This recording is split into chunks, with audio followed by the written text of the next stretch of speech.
de YouTube, aquí Nereonita07 y hoy les voy a enseñar a cómo actualizar su Windows 7 o XP a Windows 10.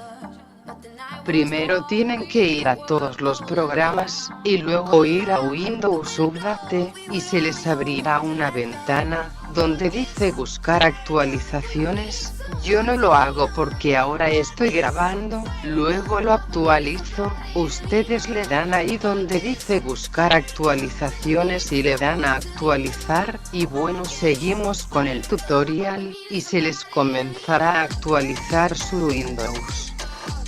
Bueno chicos, se tardará horas, como 5 a 8 horas, siempre dependiendo de su computadora, pero les recomiendo que si van a actualizar podrán utilizar un año y si pasan de la fecha, tendrán que pagar, así que instalen su Windows 10.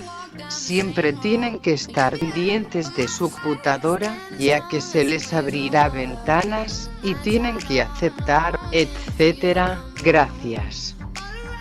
Denle like, comenten y suscríbanse.